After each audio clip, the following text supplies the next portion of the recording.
Em segundo lugar, veremos outra forma como Satanás procura desviar o crente para o pecado. Ele, o diabo, a antiga serpente, diz aos crentes que os seus pecados são pecadinhos, ou seja, que seus pecados são pequenos e sem importância. Esta é a estratégia do diabo. Mas olha para esta ilustração. Certo homem queria muito comprar uma determinada mansão. E o diabo, aproveitando da sua obsessão, seu desejo intenso de comprar aquela mansão, o diabo se propôs a ajudá-lo.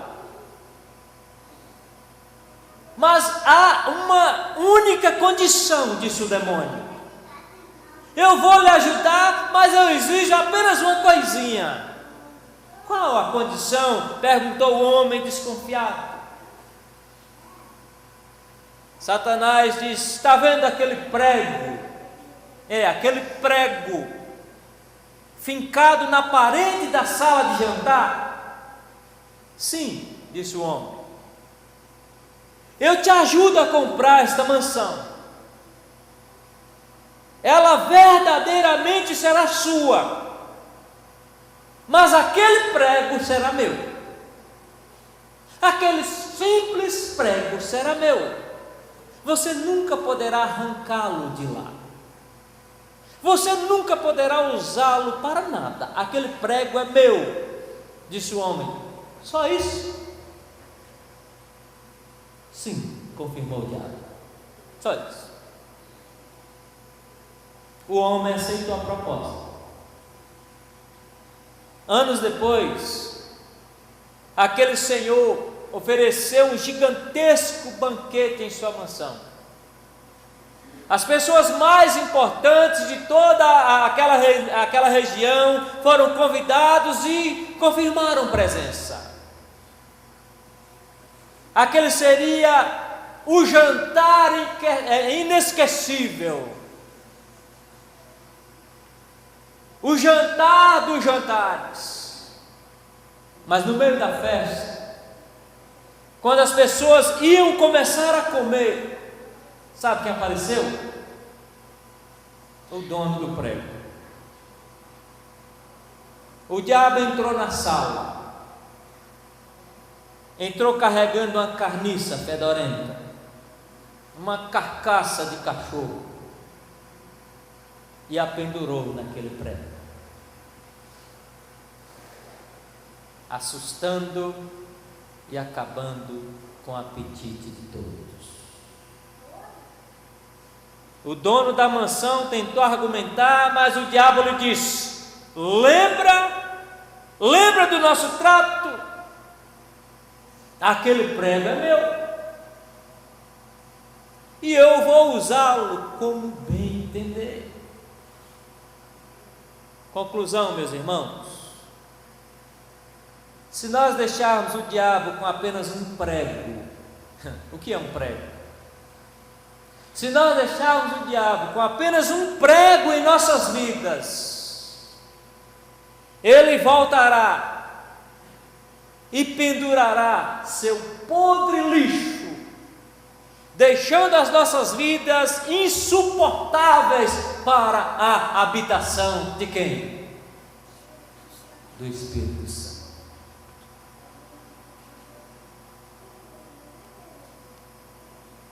Satanás é dono de apenas um prego na sua vida?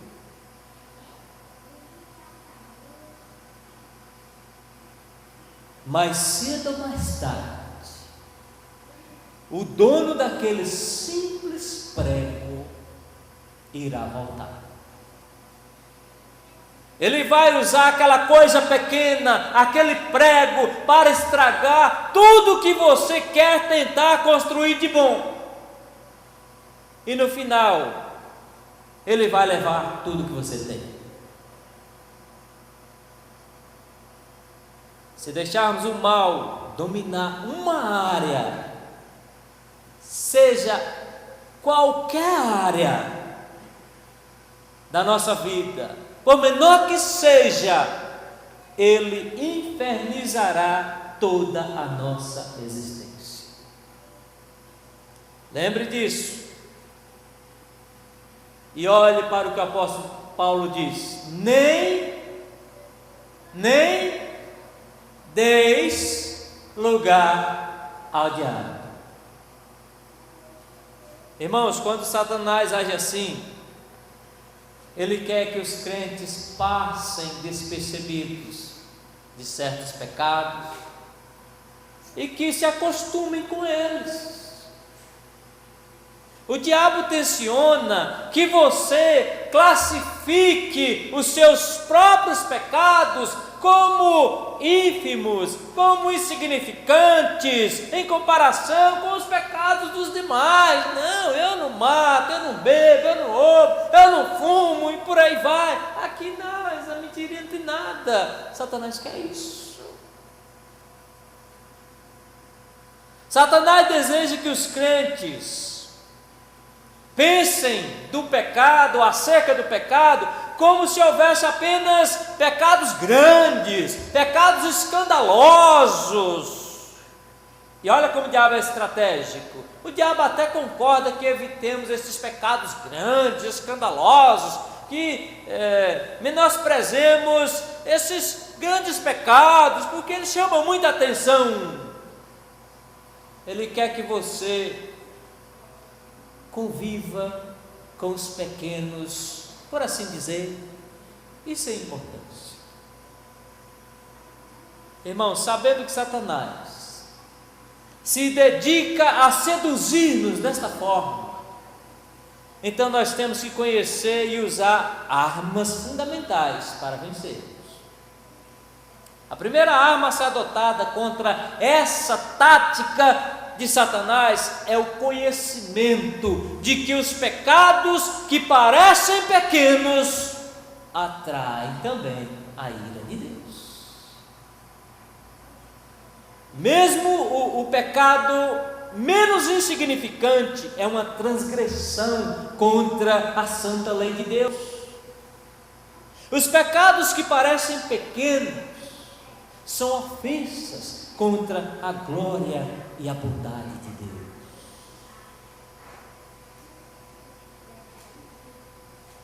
Um único pecado arruinou toda a raça humana.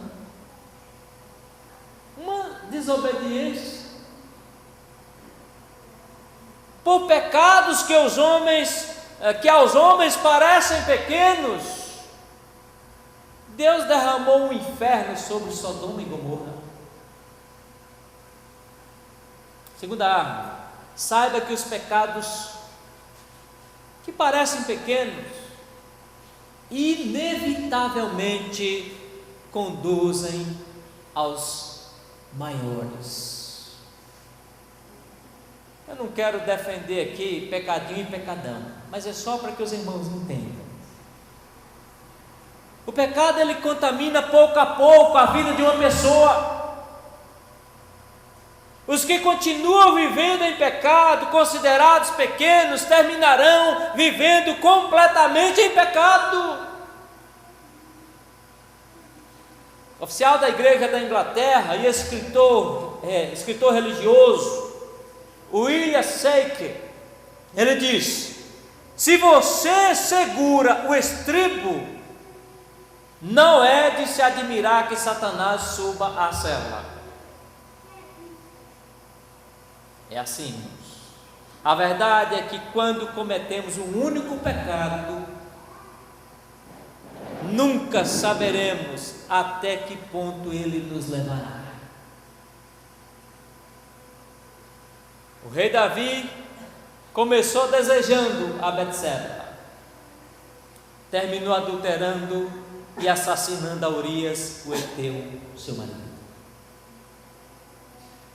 Os que começam com pequenos pecados não podem deter-se e normalmente terminam por cometer pecados de consequências desastrosas.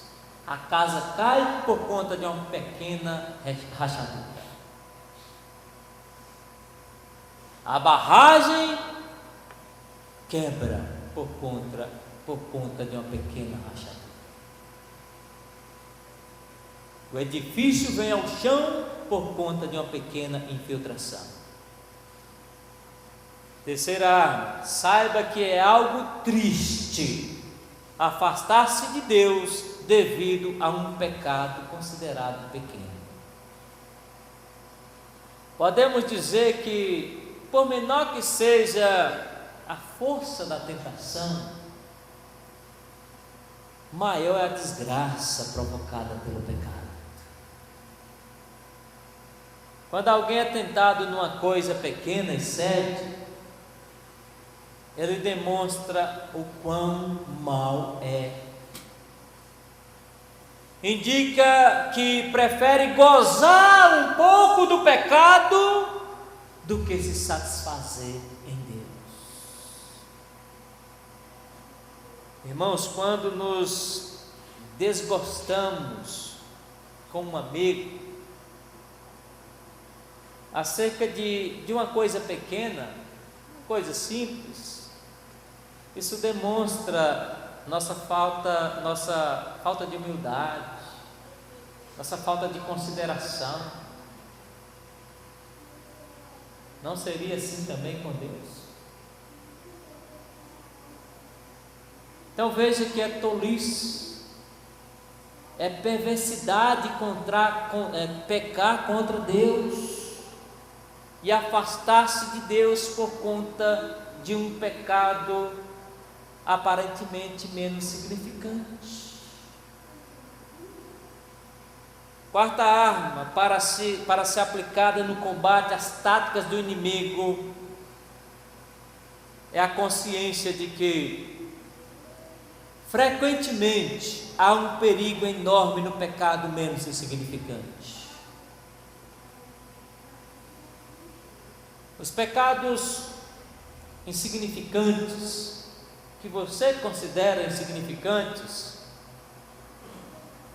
podem influenciar você por longos períodos de tempo até causarem muitos danos.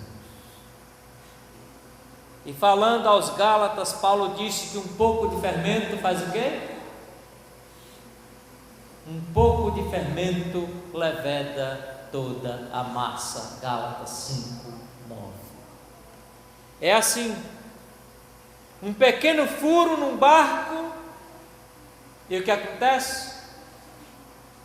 Permite a passagem da água até que finalmente o barco afunde. Igualmente, um pequeno pecado pode afastar-nos paulatinamente até arruinar a nossa vida.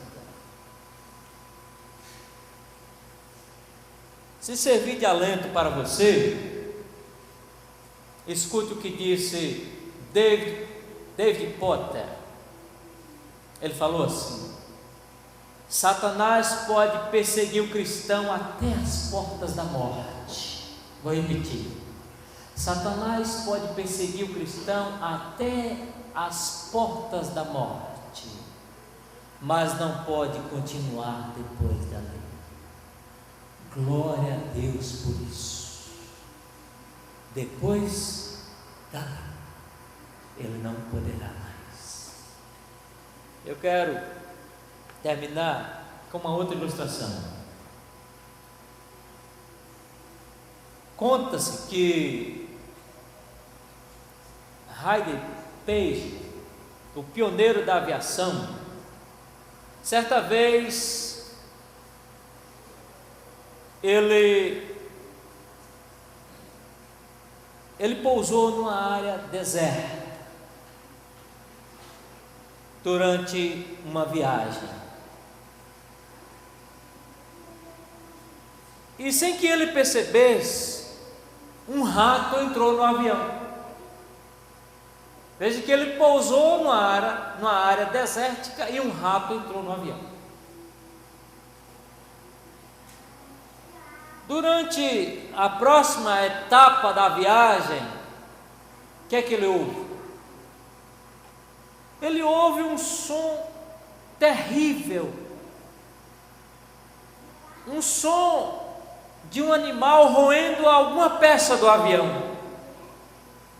Desconfiado que era um roedor, ele começou a imaginar os danos que o animal poderia causar aos mecanismos frágeis que controlam o avião. E o pior, ele estava longe de onde poderia pousar e consertar alguma peça danificada. O que ele poderia fazer, irmãos? Naquela hora aflitiva, veio à sua memória algo que ele ouviu dizer. Ele havia aprendido que um rato não sobrevive acima de certas altitudes. E o que é que ele fez? Ele puxou os comandos do avião, subiu, até que ele mesmo estava com dificuldades em respirar. E depois dessa atitude desesperadora, aquele homem escutou atentamente e finalmente respirou aliviado. O som do roedor havia cessado. E quando chegou ao destino, ele achou o rato morto atrás da cabine do piloto. Irmãos, o que isso nos ensina? Frequentemente nós, filhos de Deus, somos atormentados por pequenas coisas. Somos atormentados pelo pecado que rói nossas vidas, simplesmente porque estamos vivendo uma atitude espiritual muito baixa, estamos aterrissando em lugares impróprios. Para ver o pecado derrotado em nossas vidas, nós temos que subir. Nós temos que subir longe do mundo. Temos que subir para um nível mais alto, onde as coisas deste mundo não conseguem sobreviver. Diz Paulo: pensai nas coisas lá do alto. Com o pecado não dá para brincar, meus irmãos. Temos que subir acima do mundo. Quando enfrentamos a tentação, temos que buscar lugares mais altos. Que seja escutar uma boa música cristã, ouvir uma pregação centrada na palavra de Deus, ler um livro edificante, estudar as Sagradas Escrituras, vir ao culto, participar da ceia do Senhor, jejuar e orar ao Senhor, conversar com os irmãos mais fortes, mais crentes, mais dedicados, e ainda evitar pessoas, evitar lugares que vão colocar nossa saúde espiritual em xeque. E finalmente, focalizar nossa mente na palavra de Deus. Aqui estão as armas para vencer as ciladas, as artimanhas, os ardis de Satanás. Oremos ao Senhor.